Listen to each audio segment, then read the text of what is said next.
Gentleman may proceed for 5 minutes. Thank you.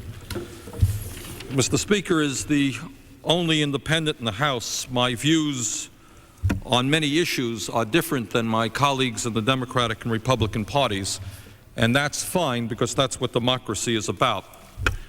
But my major concern in terms of what happens here in the House is that there is an enormous amount of obfuscation, that we run away from the most important issues facing the American people. Now, on any given day, there are thousands of issues out there, and we often talk about many of them. But it is amazing to me, and I think to the American people, how somehow we forget to discuss the most important issues facing the ordinary people of this country. And in the few minutes that I have, I just want to touch upon some issues with the hope that maybe, just maybe, we can begin some serious discussion about these issues here in the United States Congress. First point that I want to talk about that concerns me very much is my fear that this country, this great country, this democracy, is evolving into an oligarchy.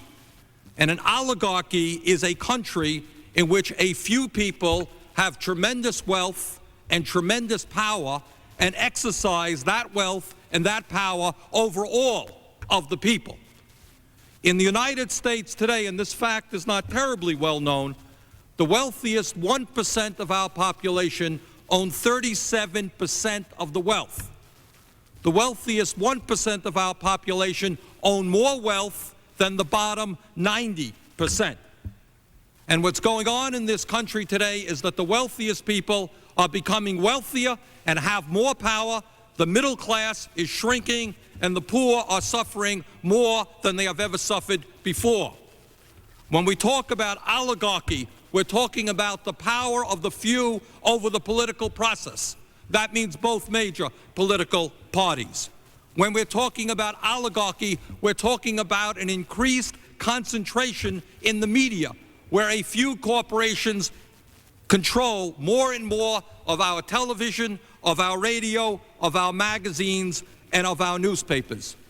And that raises the issue of whether or not the American people are getting the truth about what is going on in this country, or whether what we are hearing about reflects the interest of the wealthy and the powerful. Now, that issue, the evolution of a democracy into an oligarchy, is not talked about too much in this institution, in the Congress. I hope we can begin that discussion. Second issue that I want to touch upon briefly is very often people get up here and they say the United States is the wealthiest nation on earth.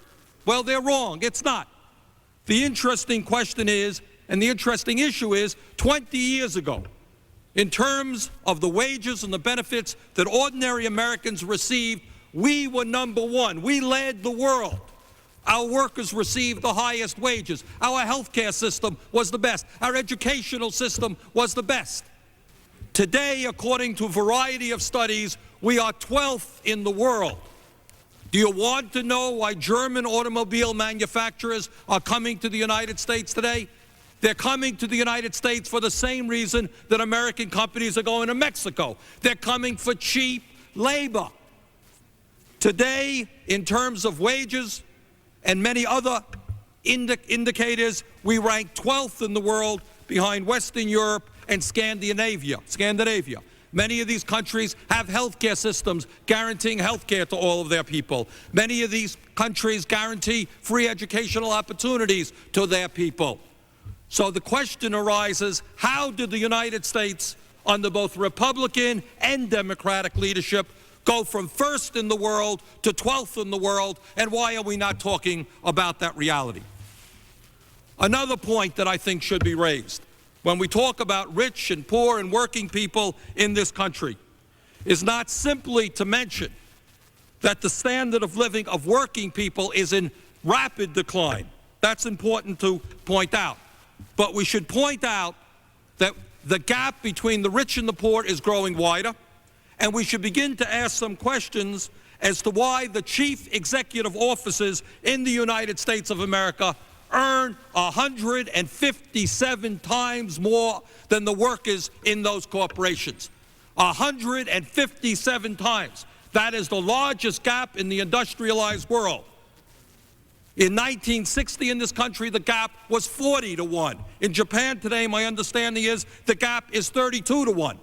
So what has been going on in this country is that as our standard of living, as we have become a poorer nation, the big money interests have taken more and more out for the few and left the working people and the poor out to dry.